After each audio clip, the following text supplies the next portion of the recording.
Citizens, it's that time. You are officially in the Alert Zone. Welcome to the Alert Zone TV. I'm the Wizard Uncle James. I would love for you guys and girls to become active citizens of the Alert Zone, and you already know how to do that. Hit the subscribe button, hit the bell with all so you can notify when we drop fire content that is very fruitful. If you're 18 years of age or older and are able to be legally armed in America, practice your Second Amendment rights. It's not illegal under the Constitution. Also, this is a worldwide movement. Protect yourself anywhere you are in this country and in this world. With that being said, since we are a worldwide movement, and I have had people from the UK reach out to me on the old channel and this one, it's only fitting that I address this. So, I'm sitting here, got the GSG Firefly. I'm in a safe control environment, YouTube. Chamberlain 22 long rifle. Got my grocery store / movie theater firearm. Got my M&P Shield 2.0, Chamberlain 45 ACP. And tonight I am definitely sitting here with one of the latest purchases that I really enjoy. Got my Walter PPQ 5 match, Chamberlain 9mm. Also, I got one other thing I would love to show you. This is my CPO. I had called it Scorpio with my CPO bat. It has the lanyard on it, my bat, the lanyard, and it's a flashlight. This thing is like almost having a police's baton and a flashlight at the same time. I am thinking about making this one of the 1,000 sub giveaways. I'm gonna have to figure out how to do a 1,000 sub giveaway, but once we make 1,000, I'm thinking about having one of these as the giveaway. We'll discuss that. But with that being said, sometimes you have lethal / non-lethal weapons.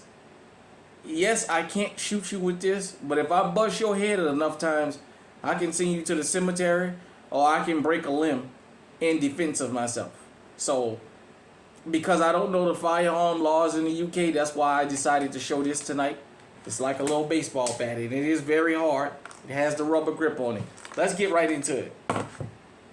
I wanted to talk about the UK riots. That's how it's being described in America. I've seen online different stories, and let me say this about this whole thing. Correct me in the comment section if I'm wrong. This all started behind a kid of Rwandan descent that was born in the UK that went on a stabbing spree. For those of you who like to talk about you don't support firearms in the Second Amendment, this is my little box cutter that I carry in my pocket. And this is one of the little mini pocket knives that I do have, that I carry with me. It is very sharp. Let that be that. But stopping firearms is not going to stop these kind of attacks. It's my understanding that this guy, this kid, whatever, killed 3 young girls, and he injured, I want to say 5 to 8 more. I'm not sure exactly what the body count is, but it touched off riots across the country in the UK. It's my understanding that the UK has already had tensions, racial / religious / ethnic tensions already brewing. This was the straw that broke the camel's back. It's my understanding that Muslim and black Brits have been targeted for violence, attacks. There's mobs out. You know, I'm only addressing this because this is only the part that I see over here. And since this is a worldwide movement, we always tell you, no matter where you are in this world, don't take your safety for granted. I've seen where Muslim women are learning hand-to-hand combat. I always tell you guys, if you live in countries where you can't own a firearm, Go to the store and get you a walking stick. Get you something to protect yourself. It won't maybe not necessarily work against a gun if the person is far enough away from you. But if they're close enough, at the end of the day, if you live in a country where you can't have a firearm, and since we promote following the law here, get you something. Here in America, there's people that don't own firearms, but they go walking in the morning or in the night and they have sticks with them. I grew up seeing that. People walking with sticks at night, not only for the dogs, but if somebody jump out and they don't have that thing on them, you bust them in the head and you take off going.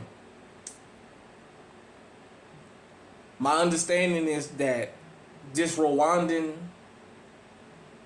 kid, and I call him Rwandan even though he was born in the UK, he's of Rwandan descent because his parents are Rwandan, that this was the straw that broke the camel's back, and it was a racial incident. And I'm going to say this. We don't encourage violence here. We've never advocated for violence. But I can kind of understand why some of what's going on is going on. Let me be very blunt. This is the price you pay when you attack non-black groups. They make you pay a toll for that. Those 3 little girls were stabbed up. As far as I saw, all the victims from this stabbing was white. I don't know if that is 100% correct, but I've seen 5 victims. I think 2 of them survived, and I know the 3 little girls were white. But let me just go ahead on and just throw it out there. I talked about Latasha Harlins and why there hasn't been a non-black Natasha Harlins here in America. For the most part, nobody frequents black businesses but us. Well, let me take that back. White folks frequent black businesses more than any other group I've ever seen. But let me just get to the Asians just for a second. Asians as a group don't patronize black businesses. That's why there's no Asian Latasha Harlins. But I mentioned, if you new to this channel, go back to my series I Do Never Again when I talked about the response from Latasha Harlins wasn't a good one. Even if we were not going to exact physical revenge, there should have been a financial penalty. From that day forward, we should have never stepped into any more of their particular businesses to show what is the price. Life is priceless. I'm not condoning what's going on there.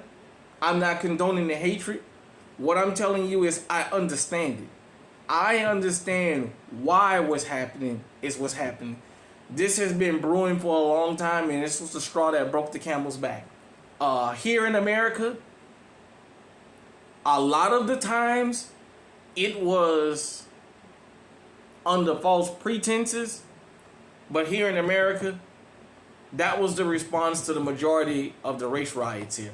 The majority of the race riots took part because of possible wrongdoing to another group.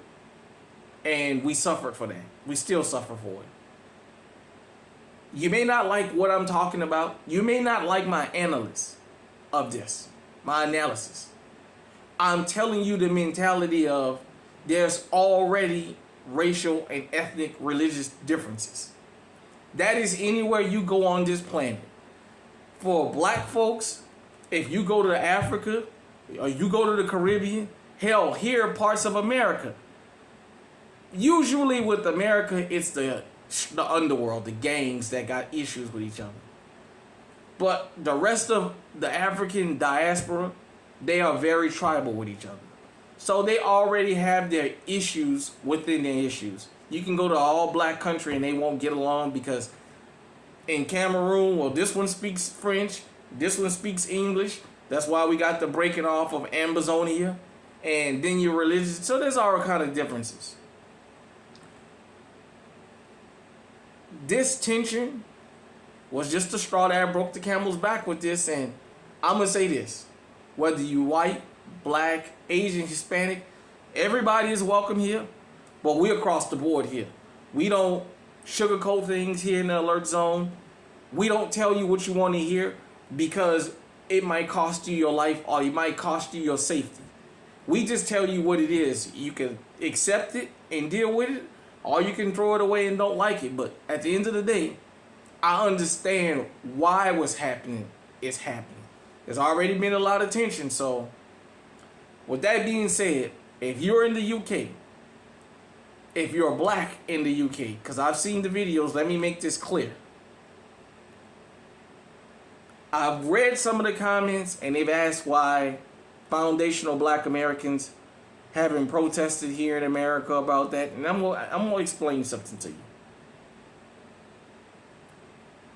This delineation that's going on now, black Americans, we're late to the party. We saw this as our common denominator. Unfortunately, the rest of the black world sees it different. We didn't separate from the other groups, they separated from us. In England, you had Cynthia Erivo and Gina Yashir. Gina Yashir has been lampooning us for a long time with that Bob Hart Ashtabula nonsense that she runs and is lampooning us. She said that she was bullied by foundational black Americans in school, even though she grew up in England and we never went to school with her. And Cynthia Erivo, well, you guys can go and look up why the Harriet movie flopped. But nevertheless, as black Americans, as a group, we've decided to stay out of that. We go poking our nose in that business, and when everything smooths over, these same group of people will turn around and stab us in the back. We don't advocate for violence here in the alert zone, but we try and teach you, no matter where you are in this world, protect yourself. Sometimes it doesn't matter what the circumstances are. At the end of the day, you still have to protect yourself. That's just like if hell breaks loose here. During the George Floyd uprisings, there were people that were put in positions where they had to protect themselves. We keep hearing about the riots, although nobody's angry about why the riots took place in the first place, number one. And number two, it wasn't the people that got the blame for it that kicked the riots off. And number three, it was riots everybody was participating in. Just the news just only decided to report just a piece of it.